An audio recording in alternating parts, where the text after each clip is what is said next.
him in and you have him compete. So this isn't him going against ECW, but here he is in the new ECW, and what he wants to do is compete against some of the ECW legends, some of the big names throughout ECW history, because it's an honor for him to step in the ring with these guys.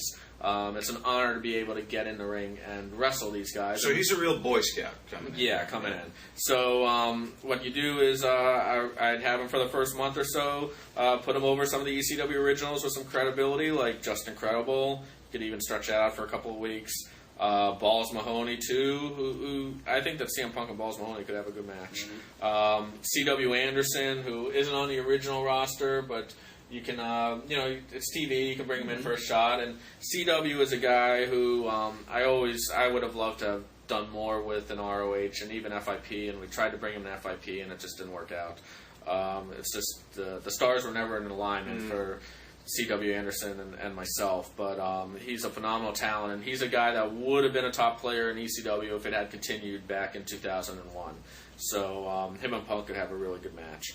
So now, okay, you got Punk, you have some wins going, you establish his finisher, you have all this going. So now the big angle is with the Sandman, the beer drinking, partying Sandman. So you have Sandman and Punk have their match. Let's say it ends. I'd put Sandman over on the first time. Where would we go in the lineage here? How many months? You're a few months in. You're dealing about 6 weeks in at this point, or okay. so. Okay. Yeah.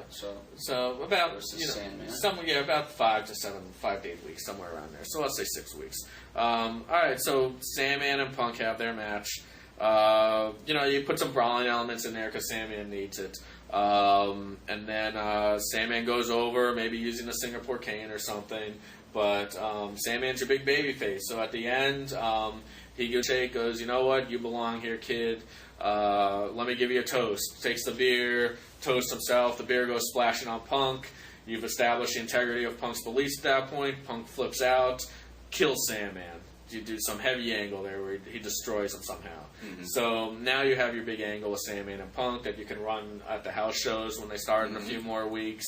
And then Sandman got his first win on Punk. I'm not a big fan of the whole undefeated streak in this case. So you got that whole undefeated streak out of the way. Sandman got his first win on Punk. Okay, yeah. And then Punk just goes over Sandman in every building and every TV now. Okay. So you use Sandman to build up Punk. And Sandman is actually at his best when he's doing jobs. So Sandman is a guy, I think he did jobs like basically 2 straight years in the original ECW, and he got more over each time he did a job. Sandman is a guy that knows how to get over doing jobs. In fact, I remember back in the day, Sandman would always say that he preferred to do a job because that's how he got over the best. So, you establish Sandman's credibility by having him beat Punk the first time, and then Punk just rolls over him the rest of the time. And obviously, there's still competitive matches. And you can do a lot with the feud. You could do the old Sandman pours beer on Punk angle, which we also did in ROH with Raven and Dreamer.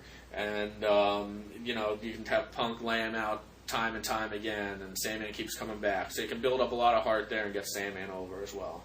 So that's your big angle to mainly get Punk over, because Sandman's going to be over anyways, but mainly establish Punk as a player. So by the time you get to the pay-per-view, though, you've done the match enough times. Right. The feud's over.